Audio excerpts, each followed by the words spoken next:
Spectrum विचारला गेलेला आहे बऱ्याच वेळेला. परफेक्टली ब्लॅक बॉडीचा रेडिएशनचा स्पेक्ट्रम 3 मार्क्ससाठी. सो याचे कन्क्लुजन्स आणि डायग्राम असं कम्प्लीट तुम्हाला 3 मार्क्सला बोर्डला विचारलं जातं आणि याच्यावरनं स्टेफन बोल्ट्झमन लॉ पुढे क्रिएट होतो. सो त्यामुळे हा स्पेक्ट्रम इम्पॉर्टंट आहे. याच्यामध्ये फक्त ऑब्झर्वेशन करायचे तुम्हाला. मी काय सांगतो त्याकडे थोडं लक्ष द्या. तुम्ही जर पाहिलं तर वाय ऍक्सिस वरती तुम्हाला रेडिएंट पॉवर दिसते. रेडिएंट पॉवर याचं मिनिंग असतं की रेडिएशन किती निघतायत, इमिसिव्ह पॉवर आपण त्याला म्हणतो किंवा रेडिएंट पॉवर म्हणतो. इमिसिव्ह पॉवर म्हणजे तो आर होता, तुम्हाला आठवत असेल फॉर्म्युला आर. त्या आरचा फॉर्म्युला काय होता, हीट सप्लाय किती केली तुम्ही, किती एरियामध्ये आणि किती टाइम मध्ये. ओके, सो किती हीट सप्लाय होते, किती एरियात आणि किती टाइम मध्ये, याला म्हणतो आपण इमिसिव्ह पॉवर किंवा रेडिएट पॉवर. ओके, फॉर्म्युला लक्षात ठेवा, हा महत्वाचा फॉर्म्युला आहे. आर म्हणजे radiant power is equal to how much heat supplied in how much area and how much time.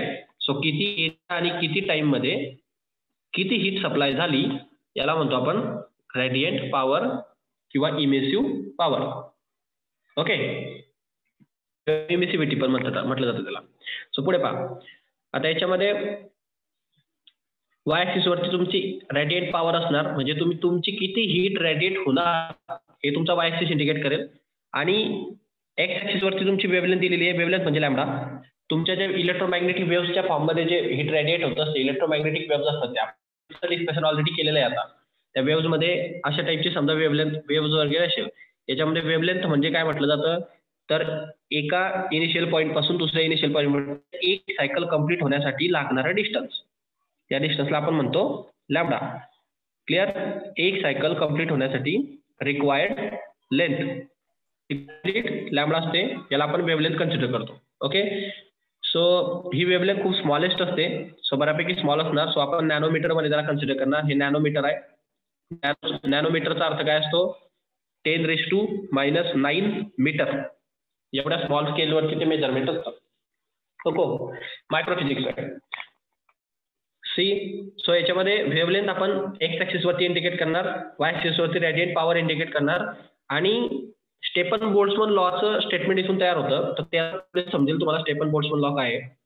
So याच्यामध्ये तुम्ही जर ऑब्झर्व केलं तर जर बॉडी जर असेल परफेक्टली ब्लॅक बॉडी, आपण कोणत्या बॉडीबद्दल डिस्कशन करतोय, ब्लॅक बॉडी बद्दल डिस्कशन करतोय, की जी 100% ऍब्सॉर्ब करण्याची ॲबिलिटी ठेवते. 97% समजा, 100% होत नाही. आपण आयडियल ब्लॅक बॉडी घेतली म्हणून 100%. सो याच्यामध्ये जर तुमच्या ब्लॅक बॉडीचं टेम्परेचर म्हणजे बॉडीचं टेम्परेचर हे जर 3000 केल्विन असेल, 3000 केल्विन, तर तुमचे ब्लॅक बॉडीचं इमिशन कशा प्रकारे वर्क दिसतं तुम्हाला पाहिजे. मी ज्याच्याला हायलाइट करतो त्याला थोडं लक्ष ठेवा. ओके, सी, तर तुमचं इमिशन वर्क करणार म्हणजे ते इथून 500 नॅनोमीटर पासून तर जवळपास कोणत्या नॅनोमीटरला ते सर्वात जास्त झालेलं आहे, जवळपास 1000 नॅनोमीटरच्या आसपासची जे वेवलेंथ आहे त्याला ते हायेस्ट इमिशन देतो तुम्हाला. इथून हायेस्ट याच्यापेक्षा जास्त भेटू शकत नाही त्या विषयामध्ये. जर तुमच्या बॉडीचं टेम्परेचर 3000 केल्विन असेल तर तुम्हाला 1000 नॅनोमीटरला हायेस्ट रेडिएंट पॉवर भेटते. क्लिअर, त्याच्यानंतर पहा, जर का तुमच्या बॉडी टेम्परेचर 4000 केल्विन असेल तर ते 500च्या पुढे अशी थोडीशी रेडिएशन वाढत जातात. ते वाढतात कुठपर्यंत, जवळपास समजा तुमचे हे इथपर्यंत ते जवळपास वाढतील है ना. हे सर्वात हायेस्ट पॉईंट आहे त्याचा हा. तर या ठिकाणी सर्वात जास्त रेडिएशन तुम्हाला बाहेर भेटतात. आणि ती वेवलेंथ किती जवळपास, तर ही 700च्या आसपास काहीतरी आहे. ती 700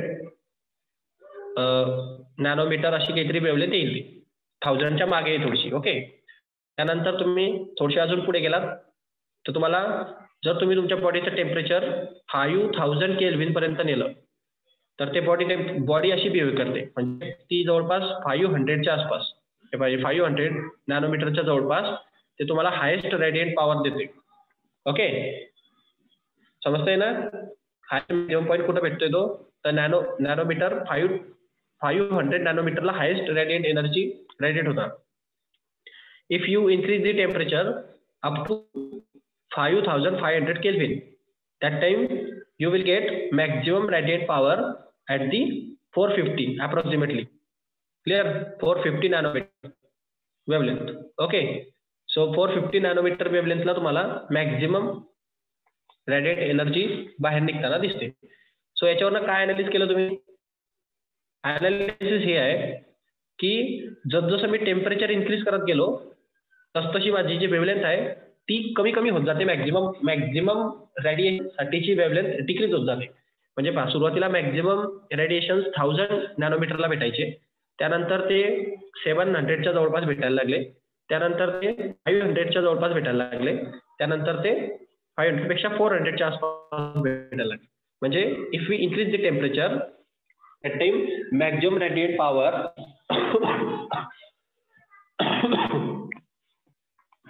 will get at the decreasing wavelength.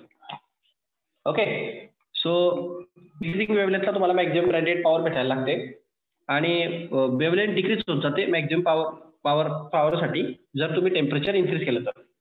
So हे याच्यावर काय होतं, याच्यावर स्टेफन बोल्ट्झमन लॉ इंडिकेट होतो.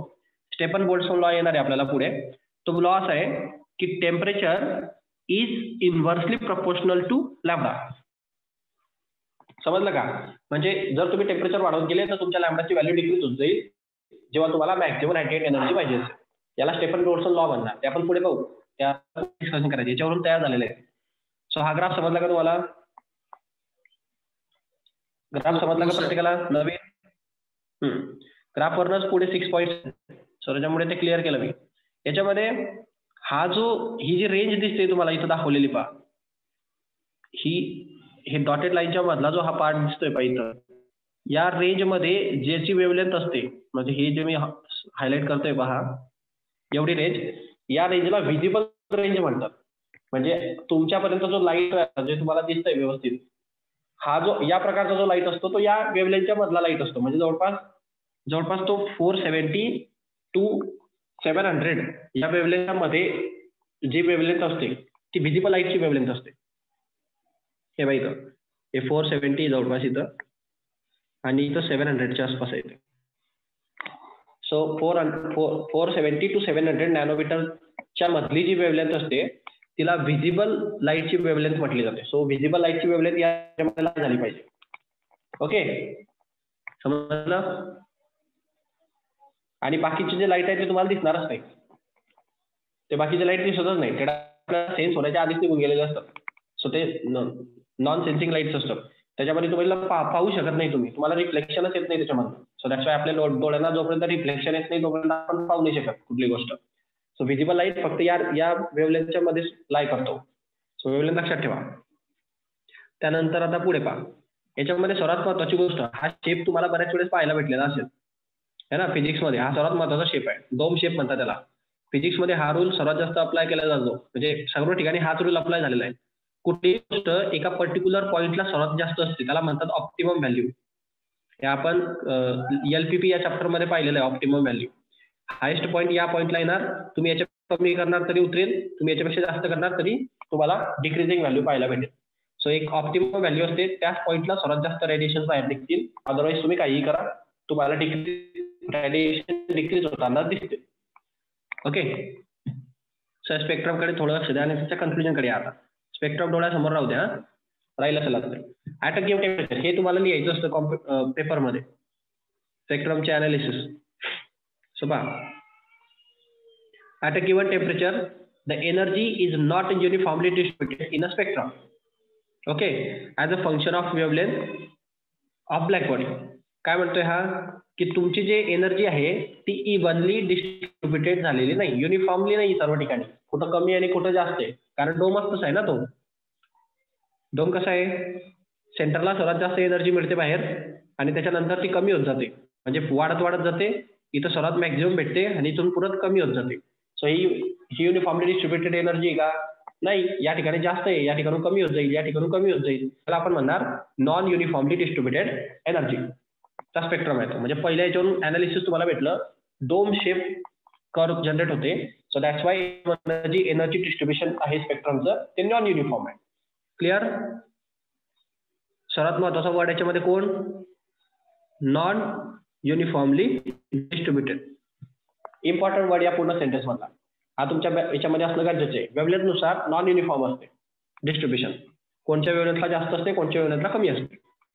त्यानंतर सेकंड पॉईंट, हायलाइटेड पॉइंटला महत्व द्या, ते नसतील तर मार्क्स भेटणार नाही. At a given temperature the radiant power emitted initially increase with the wavelength reaches its maximum and then decreases.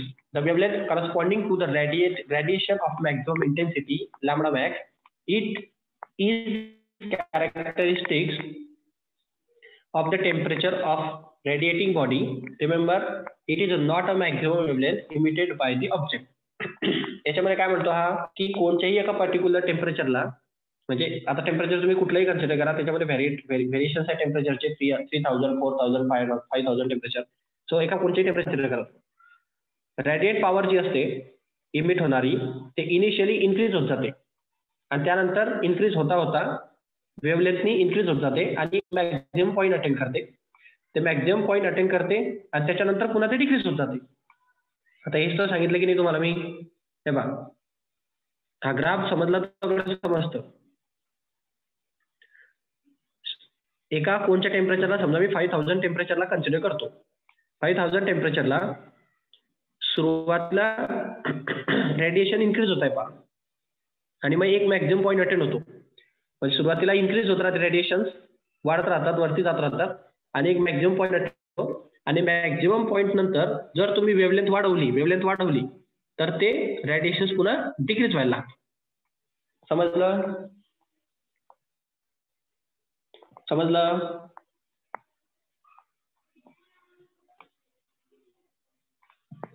का? ओके, समजलं असेल, सोपं आहे. सो हे कॅरेक्टरिस्टिक्स आहे टेम्परेचरची विथ रिस्पेक्टिव्ह तुमची बॉडी. आता याच्यामध्ये एक मॅक्झिमम पॉईंट अटेंड होईपर्यंत ते त्याच्यानंतर डिक्रीज होणार. हे दुसरं ऑब्झर्वेशन आहे तुमचं. त्यानंतर थर्ड ऑब्झर्वेशन कडे या. Under the curve area under the curve represent the total energy per unit time per unit area by the black body at all wavelength. Okay, सदा हा काय म्हणतो की तुमच्या कर्वने जेवढा एरिया अंडर ग्राफ केलेला असतो तेवढा एरिया तुमच्या टोटल एनर्जीला रिप्रेझेंट करतो. म्हणजे तुम्हाला जर असं कोणी विचारलं की 5000 केल्विनच्या कर्वने टोटल किती एनर्जी रेटेड केलेली असेल, टोटल एनर्जी. हा, मी काय शब्द वापरतोय, टोटल एनर्जी किती रेडिएट केली गेली 5000 कर्वेचरने. सो 5000च्या अंडर, म्हणजे हा 5000 कर्वेचरच्या अंडर येणारा सर्व जो एरिया असेल, हा एरिया आपण फाइंड करतो आणि हा जो एरिया असेल, हा याच्या अंडर येणारा एरिया, हा एरिया त्याच्या टोटल एनर्जीला रिप्रेझेंट करतो. समजलं का? ग्राफ पेपरवरून काढतो आपण तो एरिया. सो त्या कर्वच्या अंडर येणारा एरिया हा त्याच्या टोटल एनर्जीला रिप्रेझेंट करतो पर unit area per unit time. Heat emission पर unit area per unit time म्हणजे रॅडिएंट पॉवर. तर एवढं लांबलं काय सांगितलंय त्यांनी, त्याचा फॉर्म्युला सांगितलाय. ओके, म्हणजे डायरेक्टली टोटल रॅडिएट एनर्जी किंवा टोटल रॅडिएट पॉवर किती असते, तर याच्या अंडर येणारा एरिया असतो. आलं लक्षात? तो फॉर्म्युला सांगितलाय त्यांनी. या रॅडिएंट पॉवरचा फॉर्म्युला आहे तो R = heat radiated per unit area per unit time. शब्दात लिहिलंय, सो घाबरायचं नाही. काय लिहिलंय ते तेच येते, रॅडिएट पॉवर. तुम्ही शॉर्ट रॅडिएट पॉवर म्हटलं तरी चालेल. ओके, या पर्टिक्युलर प्लेसला, म्हणजे या ठिकाणी हे जे म्हटले त्यांनी total energy emitted per unit time per unit area, त्याला रेटेड पॉवर रिप्लेस केलं तरी चालून जाईल तुमचं. पण हाच शब्द वापरा, टेक्निकल वर्ड मध्ये छान वाटतं जरा. ओके, वेवलेंथला त्याच्या अंडर येणारा सर्व एरिया त्याच्या टोटल एनर्जीला रिप्रेझेंट करतो. त्यानंतर point 4, the peak of the curve shift toward the left shortest wavelength that is the value of lambda max decreases with increase in temperature. सर्वात महत्वाचं ऑब्झर्वेशन आहे हे तुमच्या क्वेश्चन आन्सर मध्ये दिसलं पाहिजे. याच्यामध्ये हा काय म्हणतो, मी तुम्हाला ऑब्झर्वेशन जे सांगितलं होतं सर्वात लास्टला कन्क्लुजन, तेच कन्क्लुजन दिलंय त्यांनी. तो म्हणतो की जसं तुम्ही टेम्परेचर इन्क्रीज करत जातात, म्हणजे 3000 वरून 4000 5000 मग 5500, if we increase the temperature that time lambda मॅक्सची जी व्हॅल्यू आहे, लॅम्बडा मॅक्सची म्हणजे काय, अशी वेवलेंथ ज्याला मॅक्झिमम रेडिएशन होतं, म्हणजे हे पॉईंट पहा, अशी वेवलेंथ की ज्याला मॅक्झिमम रेडिएशन होतं, ती लॅम्बडा मॅक्सची व्हॅल्यू ऑलवेज कुठं शिफ्ट होते, हे पहा लेफ्टला शिफ्ट झाली पहा. पहिले इथं होती, मग इथं आली, मग इथं आली, मग इथं आली. समजलं? If increase the temperature, lambda shifted to left and decrease the wavelength. Clear? Clear?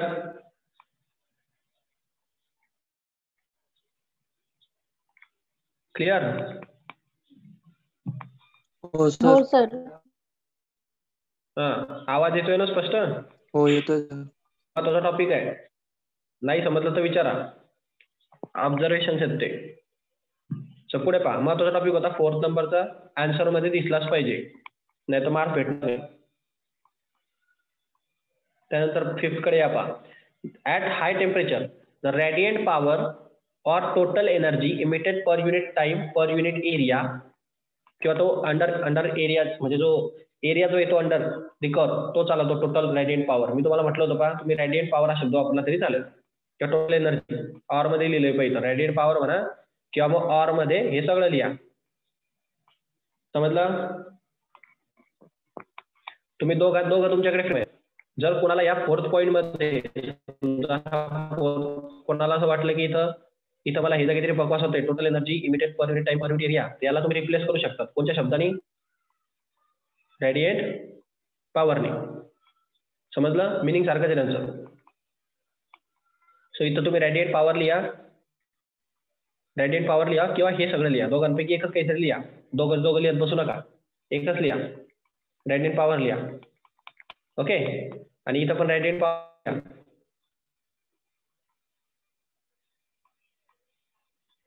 इथं total energy emitted per unit time एरियाच्या ऐवजी रेडिएट पॉवर असा शब्द लिहा, सफिशियंट ठरेल तो. ओके, सो हा जो रेडिएट पॉवर असते, म्हणजे जे करच्या अंडरचा एरिया होतो, आपण पाहिलं होतं मागच्या वेळेला, कुठल्याही हाय टेम्परेचरला तो कसा असतो?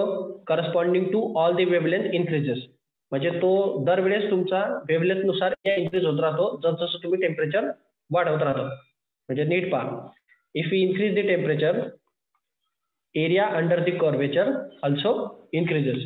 म्हणजे सुरुवातीला टेम्परेचर कमी होतं म्हणून एरिया एवढासा यायचा पहा, म्हणजे रेडियंट पॉवर एवढीशी यायची. त्यानंतर मी थोडंसं वाढवला, काय टेम्परेचर वाढवलं तर मला हे एवढं भेटायला लागलं पहा. त्यानंतर मी अजून टेम्परेचर इन्क्रीज केलं तर मला एरिया एवढा भेटायला लागला पहा, कम्प्लीट. बरोबर? मी अजून टेम्परेचर इन्क्रीज केलं तर माझा एरिया वाढलाय पहा. करेक्ट? आणि कर्वेचरच्या आतील जो एरिया असतो त्याला आपण काय म्हणतो? Radiant power. म्हणजे ही रेडियंट पॉवर असते, ती टोटल असते, ती कम्प्लीट कर्वेचरने रेडिएट केलेली power. So total radiant power जी आहे ती टेम्परेचरनुसार इन्क्रीज होत असते. समजलं का? With respect to wavelength.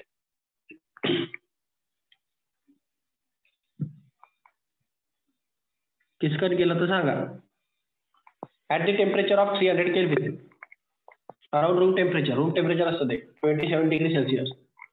The most intense of these waves has a wavelength of about 5 into 10⁻⁶ meter. The radiant power is smaller for the wavelength different from this value. Practically, all the radiant energy at this temperature is carried by waves longer than those corresponding to the red light. These are the infrared radiation. तुम्हाला infrared radiation कधी पण red दिसतं.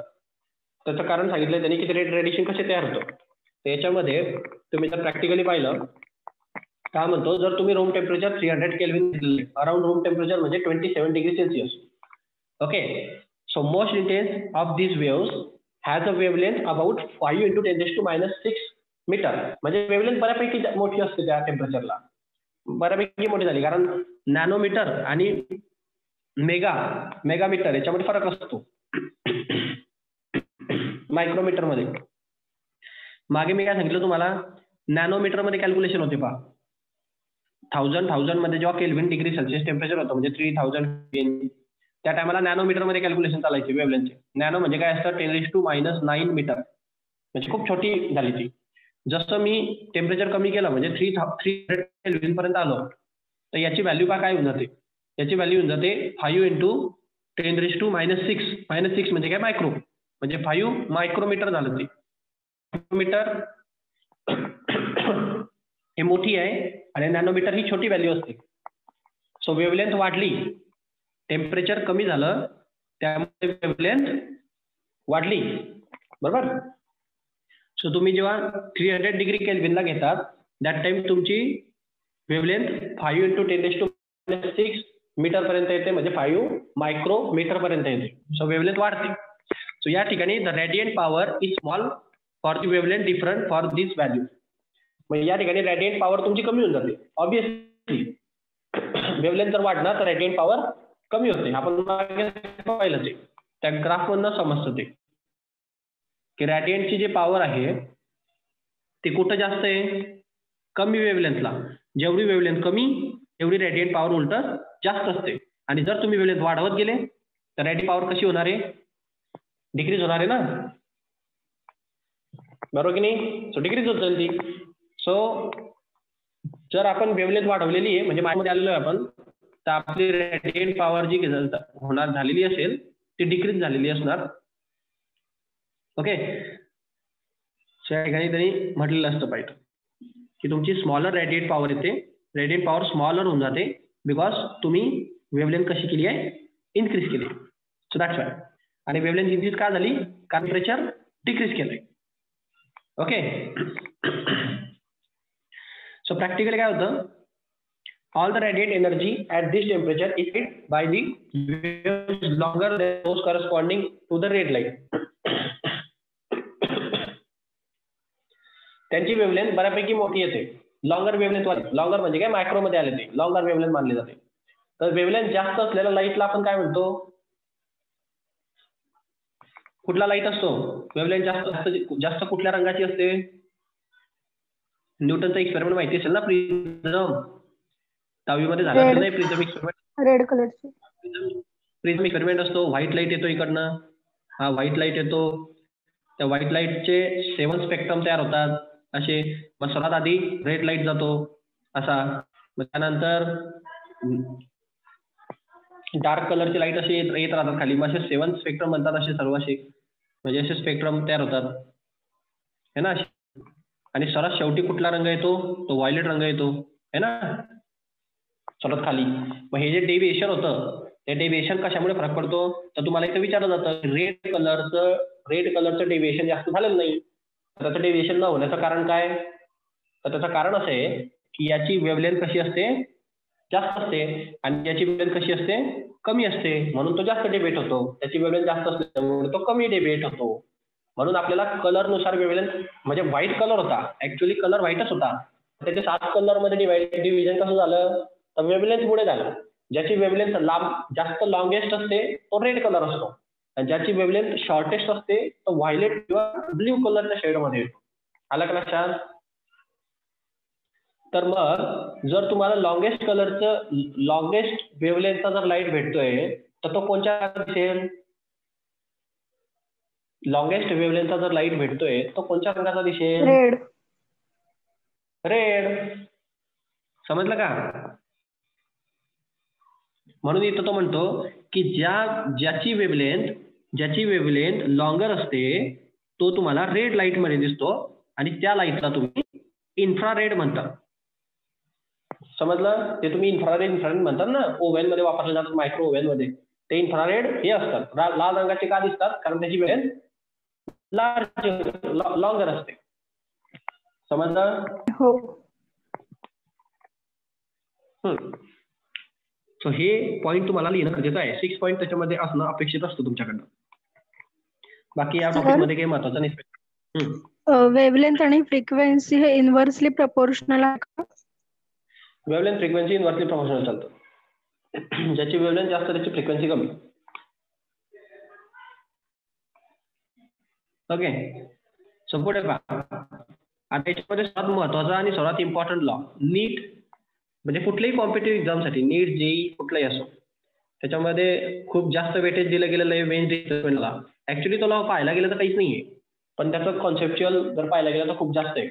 So important आहे competitive एक्झामच्या हिशोबाने, न्यूमेरिकलच्या हिशोबाने. Competitive एक्झाममध्ये बोर्डमध्ये पण आहे, पण कॉम्पिटेटिव्ह एक्झाममध्ये खास करून विचारलं जातं वेंज डिस्प्लेसमेंट लॉवरती. आणि वेंज डिस्प्लेसमेंट लॉ काय म्हणतो, हे जे तुम्ही आता जे डिस्कस केलं तेच डिस्कशन वेंज डिस्प्लेसमेंट लॉ. फक्त ऑब्झर्वेशन त्यांनी या स्पेक्ट्रमवरनं कन्क्लूड काढलं. काय ऑब्झर्वेशन केलं त्यांनी, तुम्ही जे ऑब्झर्वेशन केलं तेच त्यांनी पण केलेलं आहे. तो म्हणतो लॅम्बडा मॅक्स. लॅम्बडा मॅक्स म्हणजे काय, अशी वेवलेंथ ज्याला रेडिएंट पॉवर सर्वात जास्त असते. समजलं का? म्हणजे या डायग्राम मध्ये कुठे येते, कुठे येते, हे इथं आहे, हे इथं या टेम्परेचरला इथे येईल, या टेम्परेचरला इथे येईल, या टेम्परेचरला इथे येईल. हे सगळे लॅम्बडा मॅक्स आहे. ओके, म्हणजे या ठिकाणी या कर्वेचरचा सर्वात हायेस्ट पॉईंट असतो. म्हणजे या ठिकाणी सर्वात या वेवलेंथला सर्वात जास्त रेडिएशन बाहेर निघतात, अशी वेवलेंथ. समजलं? त्याला म्हणतात लॅम्बडा. ज्या वेवलेंथला सर्वात जास्त रेडिएंट पॉवर बाहेर निघणार, रेडिएशन बाहेर निघणार, त्या वेवलेंथला लॅम्बडा मॅक्स म्हणणार आपण, maximum wavelength. Okay, maximum point attend करणारी वेवलेंथ. लॅम्बडा मॅक्स ही व्हॅल्यू कशी असते, टेम्परेचरच्या इनव्हर्सली प्रोपोर्शनल. बरोबर, लॅम्बडा मॅक्सची व्हॅल्यू टेम्परेचरच्या इनव्हर्सली प्रोपोर्शनल आहे. म्हणजे लॅम्बडा मॅक्सची व्हॅल्यू जर वाढली, म्हणजे वेवलेंथ जर वाढली तर टेम्परेचर कमी झालेलं असतं, आणि जर टेम्परेचर वाढलं तर लॅम्बडा मॅक्सची व्हॅल्यू कमी झालेली असते. आलं का लक्षात? आलं का लक्षात?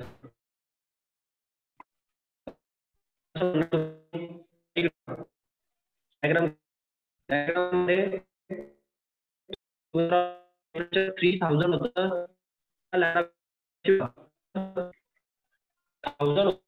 लॅम्बडा मॅक्सची व्हॅल्यू 1000 नॅनोमीटर होती, टेम्परेचर 3000 केली.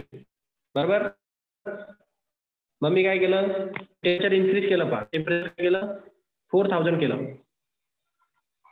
बरोबर, तर त्या टायमाला लॅम्बडा मॅक्सची व्हॅल्यू काय झाली, जवळपास 700 झाली. करेक्ट. त्यानंतर मी काय केलं, टेम्परेचर मी वाढवलं आणि 5000 केलं. ओके, टेम्परेचर किती केलं, त्यावेळेस लॅम्बडा मॅक्सची व्हॅल्यू किती झाली, जवळपास 500. करेक्ट. मग मी काय केलं, अजून टेम्परेचर वाढवलं आणि 5500 केलं, तर लॅम्बडा मॅक्सची व्हॅल्यू किती झाली, 450च्या आसपास आली पहा. सो याच्यावरून काय ऑब्झर्व होतं तुम्हाला, टेम्परेचर कसं होतंय, कमी होतंय पहा. 3000चं म्हणजे टेम्परेचर वाढत चाललंय पहा, 3000चं 400 झालं, 5000 झालं, 5500 झालं. म्हणजे टेम्परेचर कसं होतंय, टेम्परेचर वाढतंय, तर त्याच्यासोबत लॅम्बडाची व्हॅल्यू कशी व्हायला लागली, 1000. हा 1000, मग पुन्हा काय झाली 700, मग पुन्हा 500 पाहिजे, 500, आणि मग 540, 450. म्हणजे लॅम्बडाची व्हॅल्यू कशी कमी होते, लॅम्बडा मॅक्सची व्हॅल्यू कशी व्हायला लागली, कमी व्हायला लागली. मग रिलेशन कसं आलं, ते टेम्परेचर इन्क्रीज झालं तर लॅम्बडा मॅक्सची व्हॅल्यू डिक्रीज होते. आलं लक्षात? हो. आलं का लक्षात? हा, याला म्हणतात वेंज डिस्प्लेसमेंट लॉ. ऑब्झर्वेशन आहे कसं ते. सो या ऑब्झर्वेशन डिस्प्लेसमेंट लॉ म्हटलं जातं की लॅम्बडा मॅक्स म्हणजे काय, अशी वेवलेंथ ज्याला रेडिएशन सर्वात जास्त निघतात, ती वेवलेंथची value inversely proportional to the temperature असते. ओके, शब्दात कसं लिहिणार याला तुम्ही, दिलेलं आहे इथं. For the emissive power of black body is maximum wavelength, the wavelength for which emissive power of black body is maximum म्हणजे लॅम्बडा मॅक्स, अशी वेवलेंथ इमिसिव्ह पॉवर सर्वात जास्त असते. इज इनव्हर्सली प्रोपोर्शनल टू म्हणजे रिव्हर्स प्रोपोर्शन आहे absolute temperature of black body. समजलं? Temperature clear? Yes sir. Then so हे तुमचं स्टेटमेंट आहे वेंज डिस्प्लेसमेंट लॉ. इम्पॉर्टंट आहे, लाईटली घेऊ नका. कॉम्पिटेटिव्ह एक्झाम मध्ये, नीट मध्ये खास करून, नीट मध्ये याच्यावरती जवळपास मागच्या 5 to 6 इयर्स मध्ये दरवर्षी प्रश्न विचारल्यासारखं आहे. एखाद वर्ष सुटलं असेल. सो बऱ्याच वेळेस या टॉपिक वरती प्रश्न विचारले गेले. ऍक्च्युअली त्याच्यामध्ये काही नाहीये तेवढा असं महत्वाचा टॉपिक नाहीये, पण विचारले गेले, सोडून देतात विद्यार्थी म्हणून. ऑब्झर्वेशन ना आता महत्वाचं होऊन जातं. So lambda max is directly proportional to temperature, inversely proportional to temperature. So याच्यामध्ये प्रोपोर्शनॅलिटी काढली तर मला एक कॉन्स्टंट टाकावं लागेल. लॅम्बडा मॅक्स मी प्रोपोर्शनॅलिटी काढण्याच्या बदले इक्वल टू घेतो आणि एक कॉन्स्टंट टाकतो, त्याचं नाव घेतो बी. ओके, त्याला वेन्स कॉन्स्टंट म्हणतात. प्रोपोर्शनॅलिटी काढण्याच्या बदल्या प्रोपोर्शनॅलिटी कॉन्स्टंट टाकला. ओके, याला काय म्हटलं जातं? Veins constant. बी म्हणजे वेन्स कॉन्स्टंट असतो. समजलं? हो. समजलं? मग या वेन्स कॉन्स्टंटची व्हॅल्यू काय येणार? या बी ची जर व्हॅल्यू पाहिजे असेल तर हा टी इकडे शिफ्ट करा. सो वेन्स कॉन्स्टंटची व्हॅल्यू येते lambda max in T. Okay,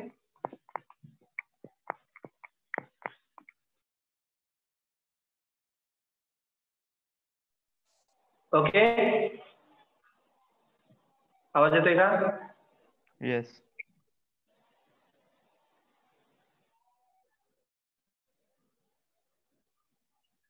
हा, सो लक्षात इकडे पहा. तो ह्या जो वेन्स कॉन्स्टंट आहे बी, त्याची व्हॅल्यू फिक्स असते, तो कॉन्स्टंट आहे, त्याची व्हॅल्यू लक्षात ठेवा ही 2.897 × 10⁻³ मीटर केल्विन. मीटर केल्विन काय आलं त्याचे युनिट? कारण हे बीचा फॉर्म्युला काय आलेला आहे पहा. बीचा फॉर्म्युला आलेला आहे वेन्स कॉन्स्टंटचा लॅम्बडा मॅक्झिमम आणि टेम्परेचर. लॅम्बडा मीटर मध्ये मोजणार आणि टेम्परेचर केल्विन मध्ये मोजणार. सो या वेन्स कॉन्स्टंटचा जो युनिट असेल ते मीटर केल्विन होऊन जाईल. समजलं? सो मीटर केल्विन मध्ये मेजर केलं जातं. ही त्याची व्हॅल्यू दिलेली असते नॉर्मली, पण तरी पण लक्षात ठेवा. Okay,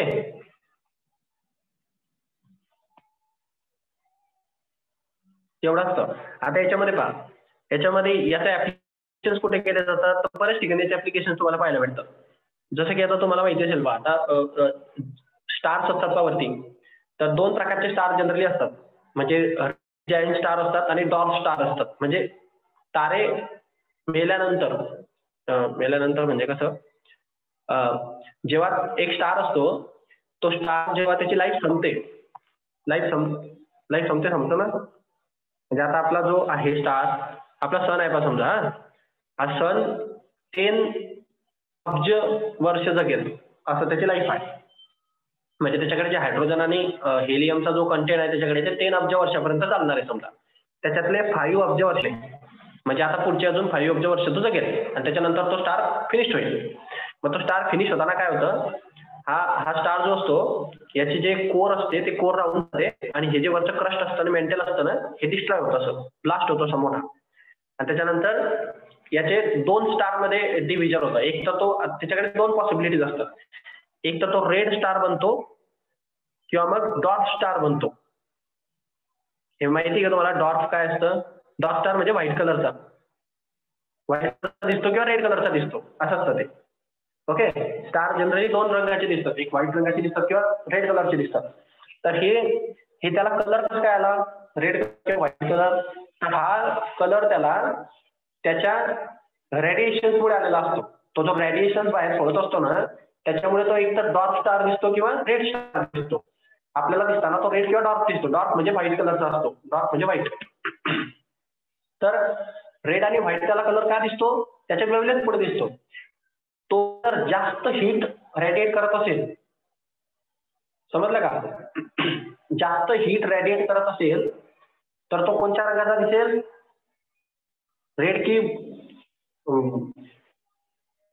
white?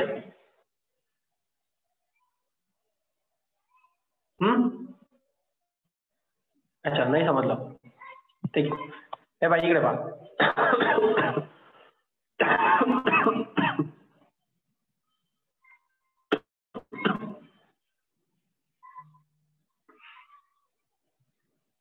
एक्सप्लेन करावं लागेल नीट.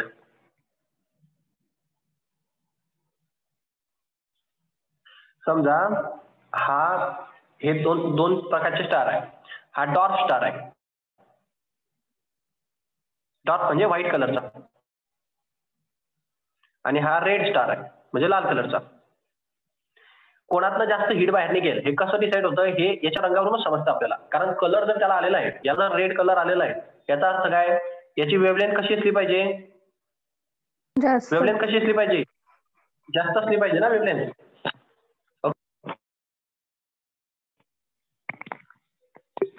आवाज येतोय का आता पहा बरं माधवी? हो सर येतोय आवाज. हा, हेडफोन निघालेले होते. माझा आवाज कमी येत असेल थोडा. सो लॅम्बडा याचा जास्त असेल आणि लॅम्बडा याचा कमी असेल, बरोबर. सो कोणाचं टेम्परेचर जास्त असलं पाहिजे, कोणाचं टेम्परेचर जास्त असलं पाहिजे. आताच तर पाहिलं ना आपण वेवलेंथ आणि टेम्परेचर मध्ये काय रिलेशन असतं. अरे वेन्स डिस्प्लेसमेंट लॉ काय म्हणतो, वेवलेंथ आणि टेम्परेचर मध्ये रिलेशन कसं असतं, इन्व्हर्सली का डायरेक्टली? इन्व्हर्सली. मग याची वेवलेंथ जर का जास्त आहे तर याचं टेम्परेचर कमी असणार, कमी असलं पाहिजे. समजलं. आणि याची वेवलेंथ जर का कमी आहे तर याचं टेम्परेचर जास्त असणार, बरोबर. डाऊट विचार. आता मला सांगा, ज्याचं टेम्परेचर जास्त असतं त्याची रेडिएट हीट पण जास्त असते की नाही, तो जास्त हीट रेडिएट करतो ना. सो जास्त रेडिएशन कोण देईल मग, डॉर्क स्टार देईल का रेड स्टार देईल? रेडिएशन कोणाचे जास्त असतील, ड्वार्फ स्टार. डॉर्क स्टारचे. हा, म्हणजे हा जास्त रेडिएशन देतो आणि रेडिएशन देतो. जे मोठे स्टार असतात, मोठे स्टार म्हणजे खूप मोठे, जास्त मोठे स्टार असतात, म्हणजे त्याचं मास खूप जास्त असतं, ते डॉर्क स्टार बनतात कधी पण, जास्त हिट स्टार बनतात. आणि जे स्मॉल स्टार असतात जसे सन सारखे, सन छोटा स्टार आहे तर तो रेड स्टार बनेल, म्हणजे तो जास्त हिट रेडिएट करणार नाही, त्याचा वय संपला. सो अशा टाईपचं हे ऍप्लिकेशन तुम्हाला याच्यामध्ये ऍस्ट्रोफिजिक्स मध्ये समजा तुम्हाला पाहायला भेटतं, ऍस्ट्रॉनॉमीमध्ये. ओके, हे समजलं. रेड स्टार कसं ओळखतात, ते कोण जास्त हिट रेडिएट करेल, कोणाचं टेम्परेचर कमी असेल, कोणाचं जास्त असेल. हो सर. हा, हे वेन डिस्प्लेसमेंट लॉचं ऍप्लिकेशन आहे. सो अशा टाईपचे ऍप्लिकेशन तुम्हाला पाहायला भेटतील प्रॅक्टिकल एज्युकेशन मध्ये. सो सरफेस टेम्परेचर आपल्याला अप्रॉक्सिमेटली सांगता येतं त्याचं.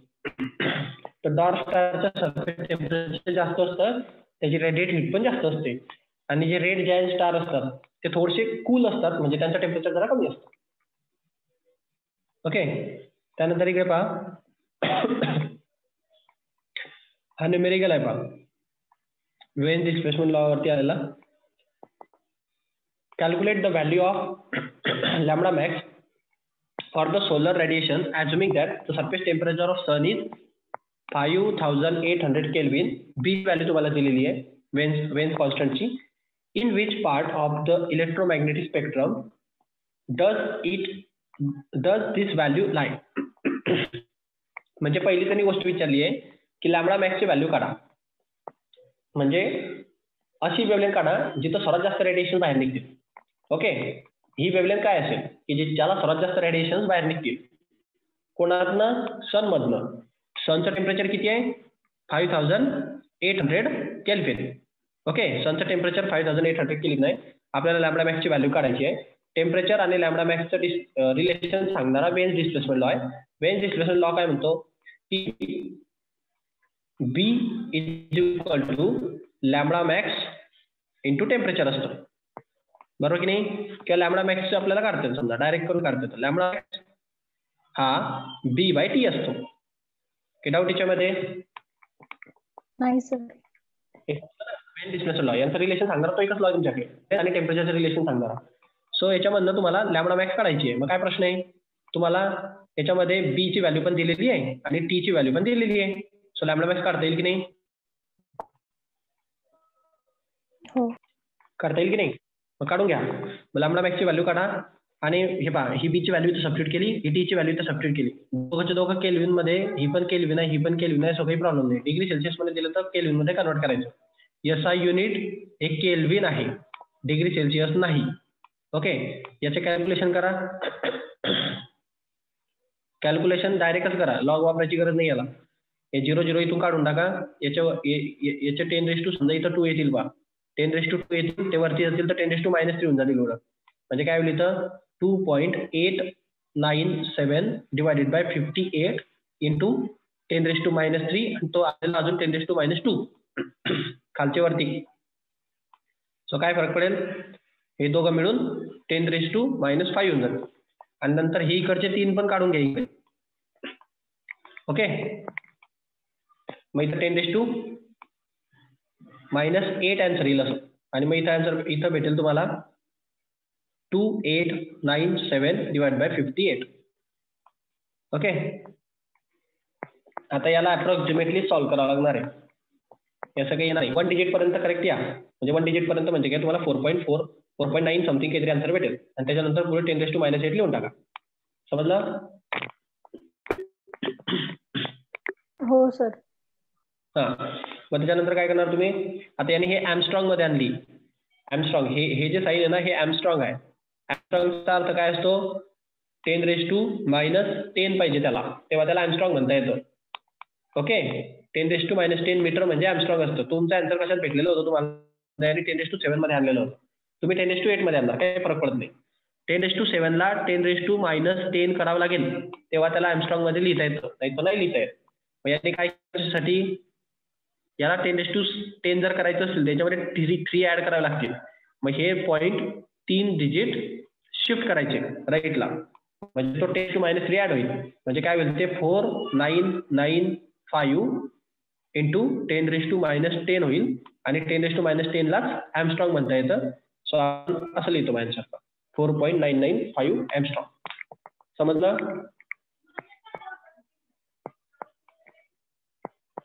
समजलं का? हो सर.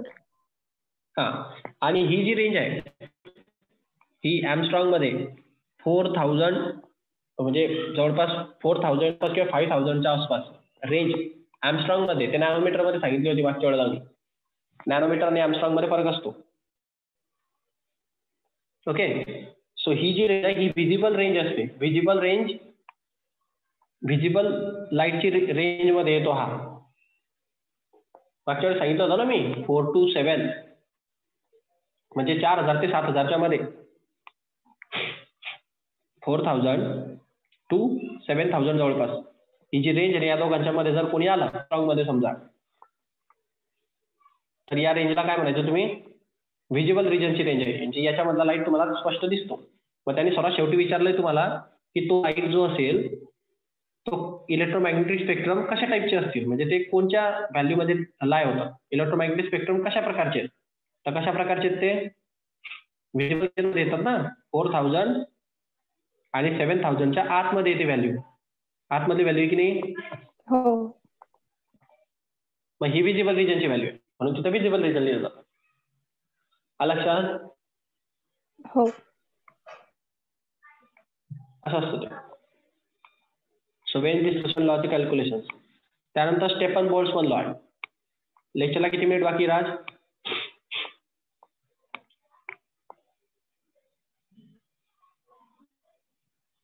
किती मिनिट बाकी राज?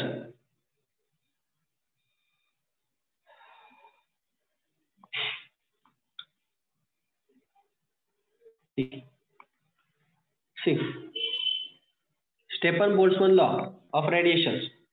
आता याच्यामध्ये काय होणार, हा स्टेफन बोल्ट्झमननी त्याचं स्वतःचं स्टेटमेंट दिलेलं आहे. आता यांनी रिलेशन सांगितलेलं आहे तुमचे जे हीट म्हणजे हीट रेडिएशन इमिसिव्हिटी किंवा इमिसिव्ह पॉवर जी असते किंवा हीट रेडिएट पॉवर जी असते तिचं टेम्परेचर सोबत कसं रिलेशन आहे. म्हणजे डायरेक्टली प्रोपोर्शनल आहे ते ठीक आहे, बट परफेक्टली ब्लॅक बॉडीचं रिलेशन कसं असतं आपण ते पाहिलं बॉडीजसाठी. म्हणजे एक नॉर्मली एक रिलेशन वेव्हलेंथ सोबत टेम्परेचरचं रिलेशन आपण कोणासोबत पाहिलं, वेन डिस्प्लेसमेंट लॉ मध्ये कोणासोबत पाहिलं, लॅम्बडा मॅक्सचं डायरेक्टली प्रोपोर्शनल टू 1 टेम्परेचर. म्हणजे वेव्हलेंथचं टेम्परेचर सोबत रिलेशन वेन डिस्प्लेसमेंट लॉ देतो आणि आरचं टेम्परेचर सोबत रिलेशन हे स्टेफन बोल्ट्झमन लॉ देतो. समजलं का? आर म्हणजे काय असतं, रेडियंट पॉवर. हा, रेडियंट पॉवरचं टेम्परेचर सोबतचं रिलेशन म्हणजे किती टेम्परेचरला किती रेडियंट पॉवर निघेल हे रिलेशन. म्हणजे रेडिएशन किती टेम्परेचरला किती निघेल असं. याचं रिलेशन स्टेफन बोल्ट्झमन लॉ मध्ये असतं. आणि वेव्ह डिस्प्लेसमेंट लॉ किती वेव्हलेंथला किती टेम्परेचरला मॅक्झिमम वेव्हलेंथ अटेंड होईल हे रिलेशन तुम्हाला स्टेफन बोल्ट्झमन लॉ देतो. सो रिलेशन लक्षात ठेवा आणि लॉस पण. सो याच्यामध्ये पहा हे याचं स्टेटमेंट आहे. स्टेफन बोल्ट्झमन लॉच तुम्हाला विचारलं जातं समटाइम्स थेरॉटिकल क्वेश्चन मध्ये सुद्धा आणि न्यूमेरिकल सुद्धा डेफिनेटली असतात. सो रिलेशन एकदम सिंपल आहे पाही. इमिसिव्ह पॉवर किंवा radiant power is directly proportional to टेम्परेचरचा रेस टू 4 परफेक्टली ब्लॅक बॉडीसाठी. म्हणजे ब्लॅक बॉडी जर असेल तर तिचं रेडिएशन टाईपचं निघतं. टेम्परेचरच्या रेस टू 4 एवढं त्याचं रेडिएशन बाहेर निघत असतं. Okay. So the rate of emission of radiate energy per unit area किंवा तुम्ही त्याला म्हणू शकता power of radiated per unit area of black body is. आता तुम्ही या दोघं शब्दांपैकी काही पण वर्डिंग यूज करा पण लॉ ॲज इट इज लिहा. लॉ जी गोष्ट असते ती ॲज इट इज लिहायची असते. याच्यामध्ये वर्ड्स पण चेंज करायचे नाही, इज ऑफ पण चेंज करायचे नाही, जसे तशी वर्डिंग यूज करायची. ओके.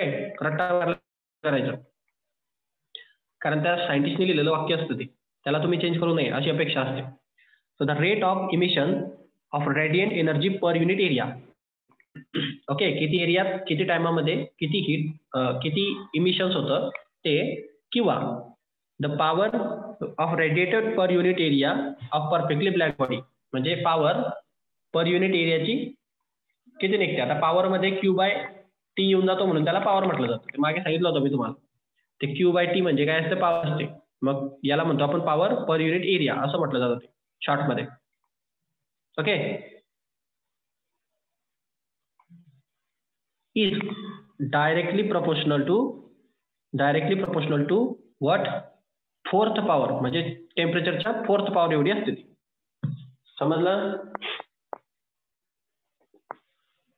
हो सर. हे दिसतंय पाहिजे. ओके. किंवा शॉर्ट मध्ये तुम्ही असं लिहू शकता. म्हणजे आता याला शॉर्ट मध्ये केलेलं चालणार नाही ऍक्च्युली, कारण ते सायंटिस्टने जसं लिहिलेलं असतं तसंच लिहिणं अपेक्षित असतं तुम्हाला.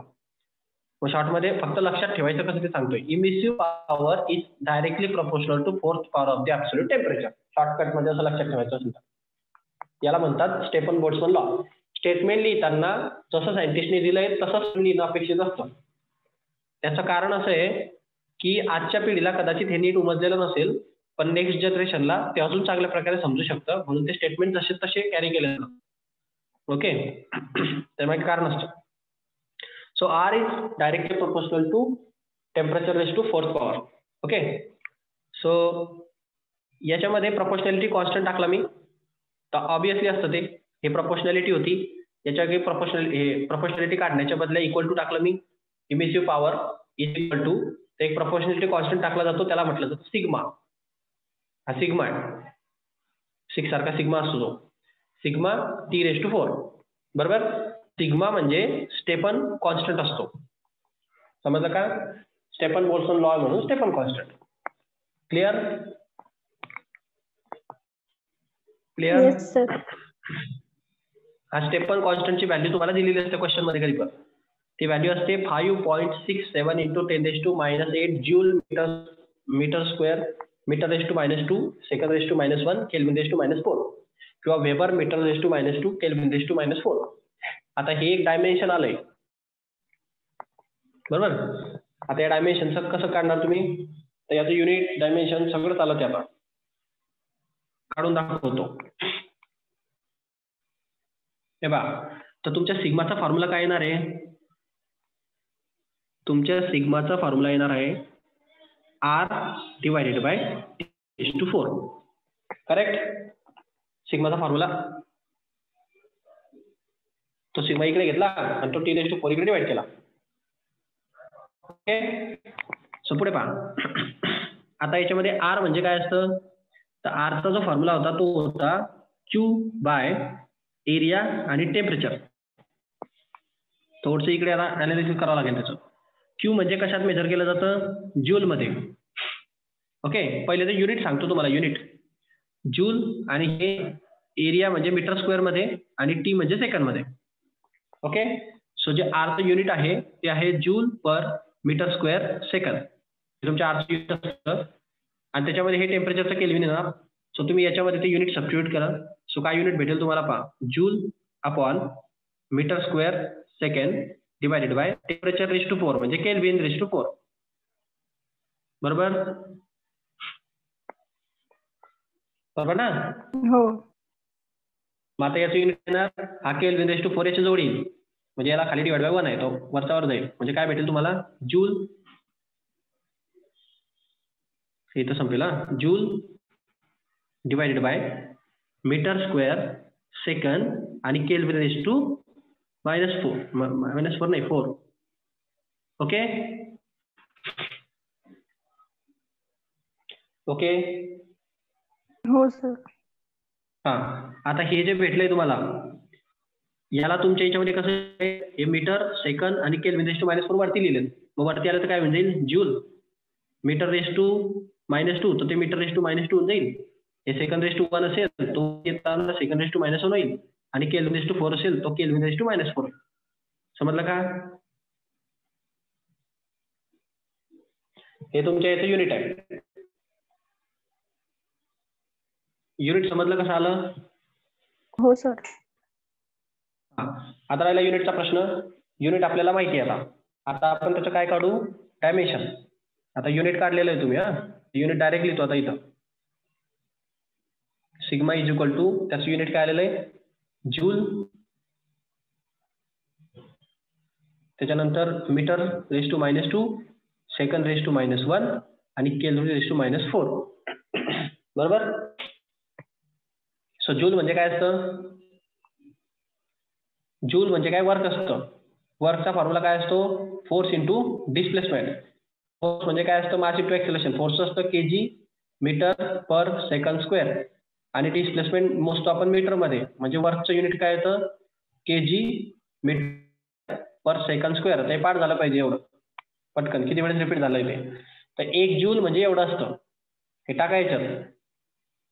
1 जूलची व्हॅल्यू टाकली केजी मीटर स्क्वेअर पर सेकंड स्क्वेअर आणि हे इथं आलंय तुमचं मीटर रेज टू -2 हे सेकंड रेज टू -1 आणि हे केल्विन रेज टू -4.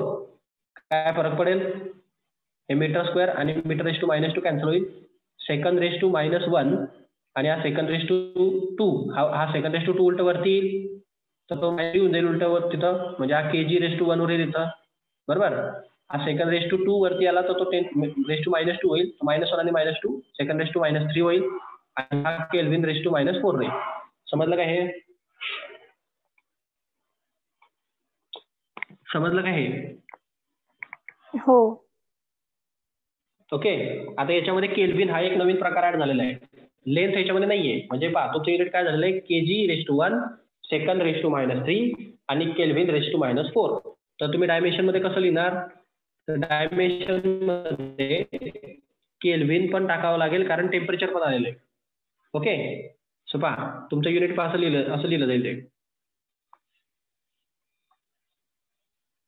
हे की नाही. डायमेन्शन कसं लिहिणार आपण,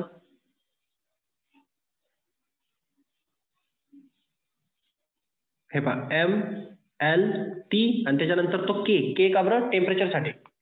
सो कसं येईल ते युनिट, केजी रेज टू 1 म्हणजे M raise to 1.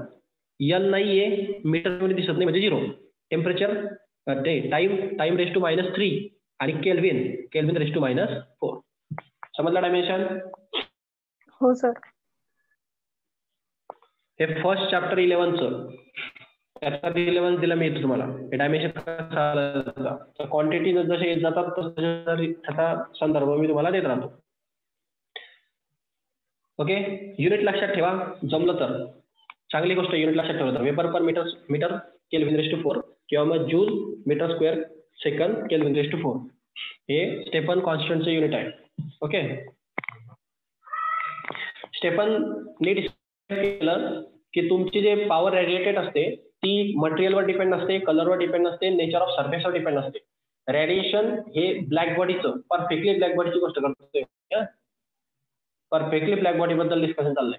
Perfectly black बॉडीचं जे काय रेडिएशन असतं ते कम्प्लिटली त्याच्या टेम्परेचरवर डिपेंड असतं. मग त्याचा शेप काही असो, त्याचं मटेरियल काही असो आणि त्याचं कलर काही असो, so doesn't matter. Perfectly black बॉडीसाठी त्याची पॉवर जी रेडिएटेड होते म्हणजे रेडिएशनची जी पॉवर असते ती कम्प्लिटली त्याच्या टेम्परेचरवर डिपेंड असते असं कोणी सांगितलं? स्टेफन बोल्ट्झमनने सांगितलं. स्टेफनने सांगितलं ऍक्च्युअली.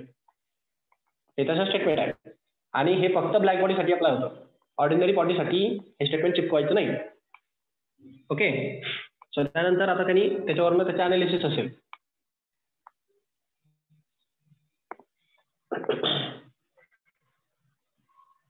थोडा वेळ लागेल जरा यायला घ्यायला. थांबायचं का आज? समजलं का तुम्हाला? हो सर. हो सर. तर उद्याच्या लेक्चरमध्ये सम वगैरे सगळे संपवून टाकू. आता हे डेरिव्हेशन आहे. स्टेप आपण महत्वाचा आहे लक्षात ठेवा. 3 मार्क्सला वगैरे विचारला जातो थेअरीमध्ये. सो महत्वाचा चॅप्टर आहे एकंदरीत मेकॅनिकलचा शेवटचा पार्ट आहे हा. समजत आहे ना? कव्हरनं चाललंय? समजतंय सर. गुड. कॉन्सेप्च्युअल चॅप्टर आहे थोडं. माझा प्रयत्न चालू आहे आता व्यवस्थित कॉन्सेप्ट क्लिअर करण्याचा. वाक्यांना घेतोय मी जवळपास. त्याच्या पलीकडे अजून मला काही चांगलं शिकवता येत नाही. हेच माझं सर्वात बेस्ट आहे. सो ह्याच्यापेक्षा अजून चांगलं मला शिकता येत नाही. ओके.